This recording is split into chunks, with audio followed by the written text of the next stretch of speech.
Welcome to Design30. My name is Jason Bilyeu, and in this podcast, I provide design strategies and tools to improve creativity, innovation, and overall design confidence.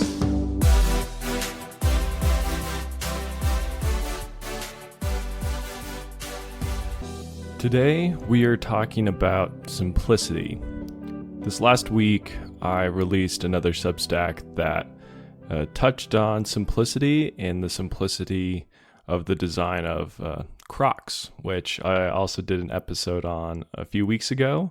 And that episode kind of led me down this rabbit hole of thinking about simple designs and what goes into them, and why are simple products things that still sell, and why are simple products things that we can have a tendency to overlook.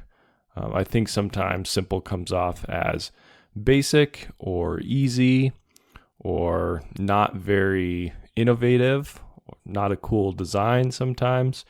But really, when you look into simplicity, it's really none of those things. It can be incredibly complicated. It can have a ton of design put into it. So this episode is going to focus on simplicity. I'm going to talk about it in the context of the Substack that I just released. And then I'm also going to talk about it in the context of a fork. So I'm currently reading a book right now called The Evolution of Useful Things by Henry Petroski. And it's been fascinating. It essentially what he's doing, I'm only about a chapter and a half in, but essentially what he's doing is looking at a lot of these simple household or desk items that we interact with every day, and going into the history of those and what went into designing them. How did they evolve from a design perspective over time? And the first thing he talks about is forks. And I think it's just a perfect example of something that feels so simple having such a complex history. So really it's a surface level simplicity. It looks simple on the surface, but as you dive into it, it just keeps getting more and more complex and fascinating. So I want to talk about that. And then at the end of that episode, I think I'll give a few thoughts on this new phenomena that people are calling threads. Basically, this is Facebook's or Meta's version of Twitter. And so that came out this last week, and I've got a few thoughts I want to share on that. But first, before we get into all of that, remember to please subscribe to the podcast and whatever podcatcher you're using. If you're enjoying it, please share it with friends, family, coworkers. And then you can also find Design30 on YouTube, where you can subscribe. Those are all audio versions of the podcast. And then there's also a few, I'll put up some shorts every now and then as well. So if you want even more Design30 content, that's a good place to find it. And then finally, if you want to read some of the stuff I'm writing, you can find me on Substack. And a common question I've heard is, or people talk about, it's like, well, I'm not on Substack, so how am I going to follow you or read you on Substack? And the nice thing about Substack is you don't have to. It really, all it takes is an email. So when you visit my Instagram, there will be a link to my Substack, and you can literally just put in your email address, and then you get every post just emailed directly to you. Of course, a lot of the time that will end up in, I think, either your spam or your junk mail. So make sure you double check those to make sure it's going to your primary inbox.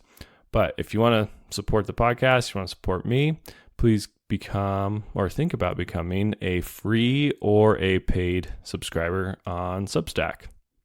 And so with that, I want to dive into a little bit of this Substack post that I just released. So I'm just going to read the first couple sentences of this and then give a little bit of my thoughts, and maybe this will pique your interest and spur you to go check it out yourself. So it says, simplicity in design is deceiving. To some, it may appear lazy, and to others, a lack of creativity. However, in many ways, simplicity is the pinnacle of design, or at least an impressive accomplishment, and one that does not come without extreme effort and design iteration after iteration. No, simplicity is rarely simple or easy. It requires an expert understanding of the problem you are trying to solve, dedication to an elegant solution, strong resistance to scope creep, and the willpower to mercilessly cut out features. Simple design is not easy or lazy. It is the culmination of saying no to 1,000 designs in order to find the one design which efficiently solves the problem or meets the user need. So here, what I'm trying to say and trying to illustrate is when you see a simple design, it is very, very rarely someone that was the first thought they had, first idea, they catted it up and hit send, right? It's something that they probably thought about for a long time. They probably came up with, maybe 100 different ideas in their head before they actually wrote one down or made one in CAD. And then at that point, they start coming up with a bunch of prototypes, maybe some simple prototypes, maybe some expensive prototypes, and they start putting it in the hands of users. They start testing out themselves. And so a lot of these simple designs in no way are the result of laziness or a lack of creativity, but rather they're the opposite in a lot of ways. They're the result of trying something 1,000 times. They're the result of saying no to all these other ideas to get to that one idea which actually performs and functions the best. And this was illustrated fairly well by the design of Crocs that I talked about a few episodes ago, where it's from the outside, it looks like this really simple design, looks really simple compared to other shoes, doesn't have all the stitching and different components, but it's shown that people enjoy that simplicity. It's something that's actually attractive to people because in certain contexts, that's what you want. You don't want to have to think about all the different aspects that go into picking another kind of shoe. For example, when the pandemic hit and people didn't necessarily care as much about what they look like, the Croc was perfect. You just slip it on. It was comfortable. It was easy to use. You could wear it all over. You could wear it if you were playing outside in the yard. You could just wear it around the house, kind of like slippers. So the simplicity of it had a very specific attractiveness, especially in certain situations. And those by no means were the result of laziness or a lack of creativity. There's a lot of design effort that went into just the design of the material that they're made out of, as well as a lot of effort into the look of them. And in that case, they based a lot of the design off the look of clogs originally. And so it was a pretty unique idea and a pretty unique solution. So that was one very specific example of a simple design that, even though it is selling at a pretty high rate right now, the revenue for Crocs that I share it in this post. I may have shared it in that last episode as well. It's much higher than you would guess right now, which is crazy because it is something that I think we tend to overlook due to its simplicity. And something else that we very often tend to overlook due to its simplicity is forks, something that we use every day.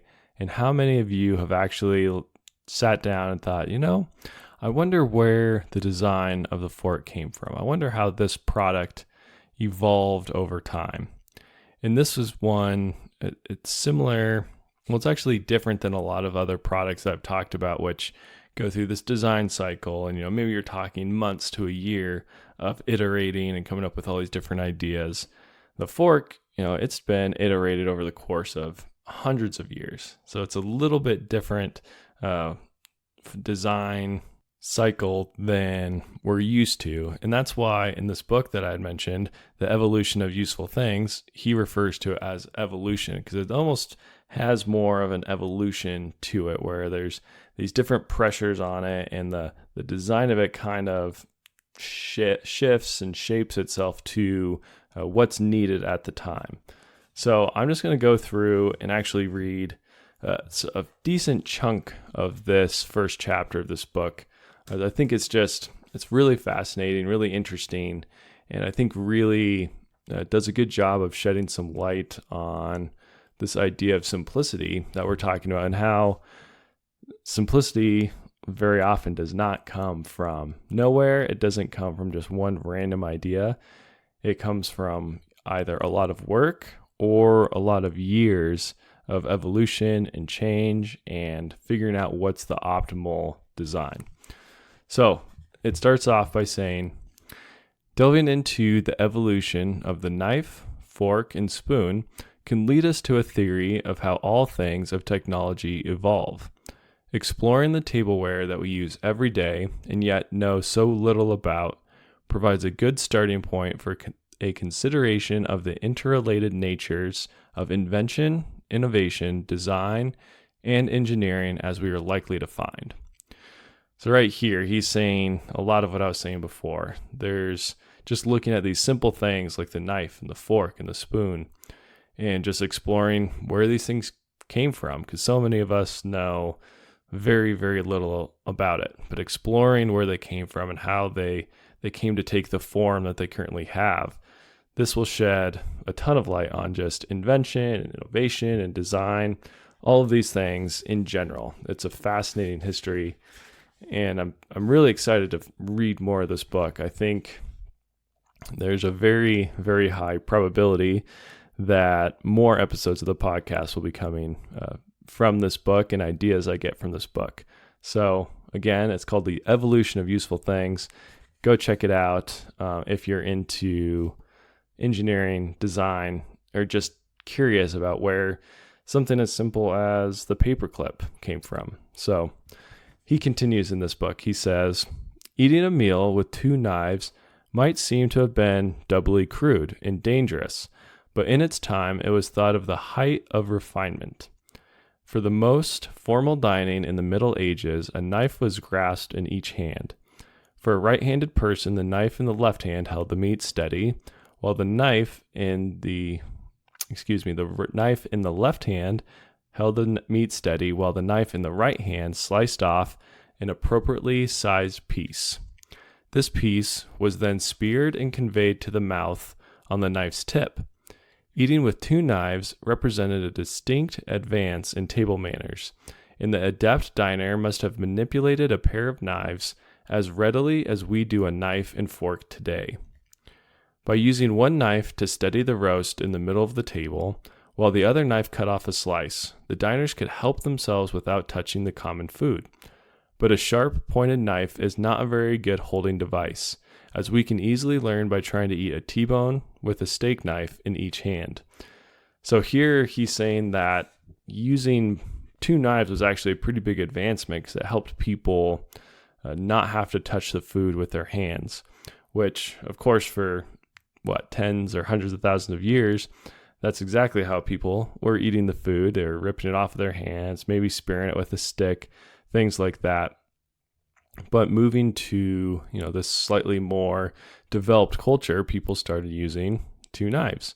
But then he goes on to say, if the holding knife is to press a steak against the plate, we must use some effort to keep it in place. And this can become tiring. If the holding knife is to spear the steak, we will soon find it rotating in place like a wheel on an axle. As a result, using the fingers to steady food being cut was not uncommon. Frustrations with knives, especially in their shortcomings in holding meat steady for cutting, led to the development of the fork.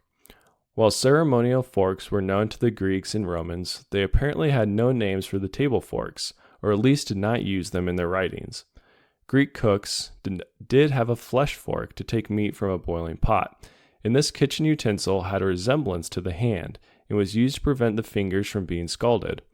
Ancient fork-like tools also include the likes of hay forks and Neptune's trident, but forks are assumed not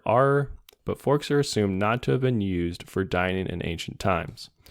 The first utilitarian fork had two prongs or tines and were employed principally in the kitchen and for carving and serving. Not until the 17th century did the fork appear in England. And isn't that crazy? I thought that was wild. Here's something that we take for granted, use every day, and it feels like a really simple design. People have probably used them for thousands of years, is what you would guess. But here he says that it wasn't until the 17th century that they started using the fork in England.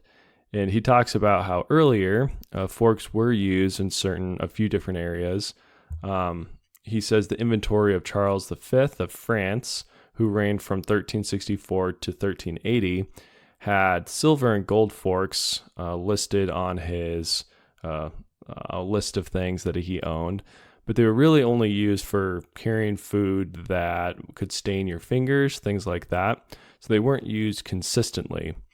And then he talks about how there's table forks for conveying a variety of foods to the mouth, moved westward to France with Catherine de Medicis, I'm not sure if I'm saying that right, in 1533, and when she married the future king of Henry II.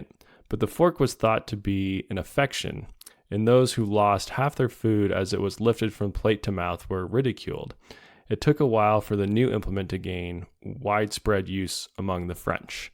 So here's something that it took a long time. It was used in small areas, different areas around Europe, probably popped up in a few other areas around the world, but it really didn't gain prominence until it looks like the 17th century. Obviously, in other parts of the world, like China, they're using chopsticks, which he actually dives into the evolution of chopsticks a little bit in this chapter as well. But it's crazy that something so simple as a fork took so long to be something that was commonly used. I mean, people, he talks about, use their fingers for a long time, and then they use knives for a long time. And eventually someone took what they used in the kitchen a lot, but they didn't like to use the same utensils from the kitchen in the at the table. That was considered bad manners. So it took a while for a unique table version of a fork to actually take hold. He goes on to mention that the carving fork, which is used for carving the meat in the kitchen, functions as it was intended, leaving little to be desired, and so it has remained essentially unchanged since antiquity. And I think we've all experienced this. It's that two-tined fork that you use to cut or carve your turkey. Very simple. Those, like he says, have not really changed much over the years. But the same is not true of the table fork. As the fork grew in popularity, its form evolved, for its shortcomings became evident. The earliest table forks, which were modeled after kitchen carving forks, had two straight and longish tines that had developed to serve the principal function of holding large pieces of meat. The longer the tines, the more securely something like a roast could be held. Of course, but longish tines are unnecessary at the dining table. Furthermore, fashion and style dictated that tableware look different from kitchenware. And so since the 17th century, the tines of table forks have been considerably shorter and thinner than those of carving forks. So it's interesting here, you see how just culture plays a role in the design of the fork, where these two-tined forks they used in the kitchen worked pretty well for carving meat and turkey and roast and that kind of thing. But for some reason, they felt that kitchenware needed to be different than what was used on the table, different than their tableware. And so that led to a lot more design iterations of your normal table fork. He goes on again to say, there have been 5 and 6-tined forks, but 4 appears to be the optimum. 4 tines provide a relatively broad surface and yet do not feel too wide in the mouth. Nor does a 4-tined fork have so many tines that it resembles a comb or functions like one when being pressed into the meat. So here it's interesting to see that they did try forks with 5 tines and 6 tines. And today you'll see some with 3 tines, and those ones work decently well. But it was interesting how 4 wasn't just a random number. It's actually the number that it makes the most sense in a lot of ways. The size fits well into the average person's mouth. You don't have the tines being too thick and bulky. You also don't have the tines being too thin and wanting to bend or break off when you're trying to eat off them. So the 4 tines isn't just a random number that was chosen. It was actually a design iteration that came about because it solved the problem most effectively. And again, that's why he compares this to evolution, because it's almost like there's this pressure, there's this need of being able to eat food without getting it on your fingers, and to be able to spear things and hold them down when you're cutting them. And the most efficient way to solve this problem, even though a lot of iterations were tried, the most efficient way to solve it was with a 4-tined fork. And so who knew that there was so much history that you could go into behind the design of a fork? I mean, it's much more complicated than I think most of us would have guessed. And it's fascinating in this book. He shows some pictures of just of knives and fork sets over the years. In one of them, you can see the knives are pointy as it's going through the years. And this is when he talks about people use 2 knives. And so you would basically just have 2 pointy knives to hold your meat down and to cut it. But as soon as the fork is introduced, this really interesting change happens in your knives. And all of a sudden, this point starts going away. And you start getting these rounded, more butter knife looking designs cropping up. And that's because it was considered more appropriate, as the sharp pointed knife had more of an intimidating look to it. And if you're trying to put your visitors, your fellow diners at ease, it's better not to have these intimidating pointing knives scattered about the table. He also talks about in some cultures, if you set your knife down, you would want to set the blade pointing towards you, because if the blade was pointing out towards the person next to you, that could be considered a threat. And then in other cultures, if you were eating with one hand, your other empty hand, it feels natural to put it down under the table, but that also was considered a threat because people wouldn't know what you were holding on the table. They didn't know if you had a weapon down there. So to have good manners in that culture, you had to put your hand out on the table and keep it there. So it's just fascinating thinking through how we eat and how our table manners have evolved over time, and a fork plays a huge role in that. And again, it's something that is so simple and easy to overlook, but really there's so much that has gone into it, and all of these different designs have been tried. And it's something that, even though it is simple, it wasn't thought of right away. People haven't been using table forks for thousands and thousands of years. So I thought that was just a perfect example of this concept that I talk about a lot with simplicity, and how simplicity is never easy.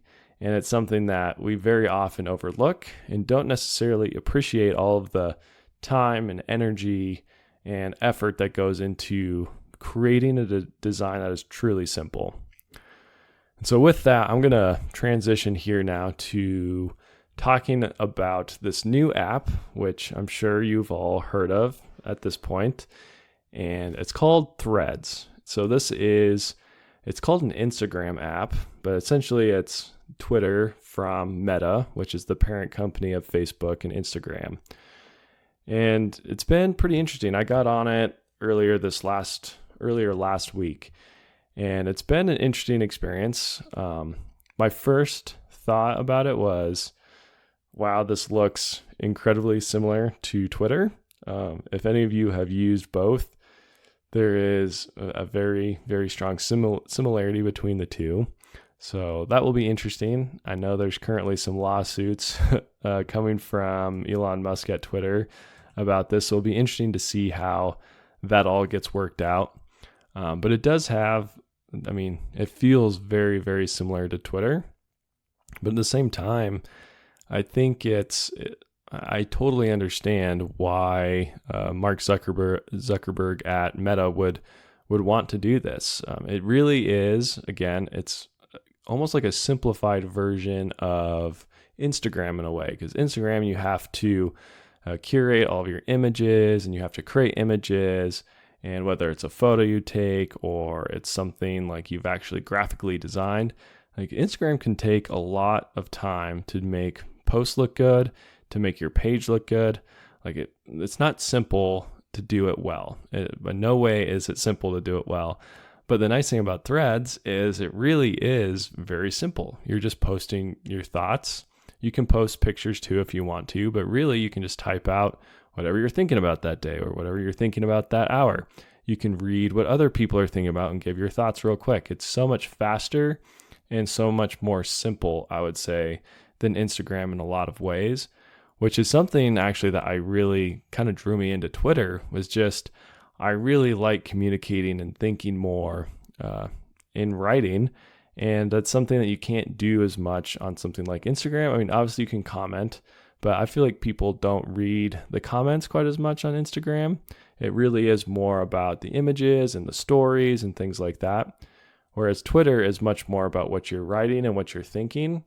And so I think that's where Threads has a niche here. It's pulling all of these people from Instagram and introducing them to this idea of Twitter in a lot of ways, of just communicating a lot more solely based on thoughts and what you want to write and commenting on other people's thoughts, essentially.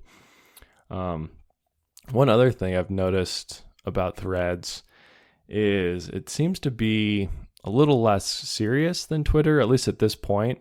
Scrolling through a lot of the posts, it's a little bit more about just random things, which is kind of fun. And I think why it is, or at least this last week, it has really taken off.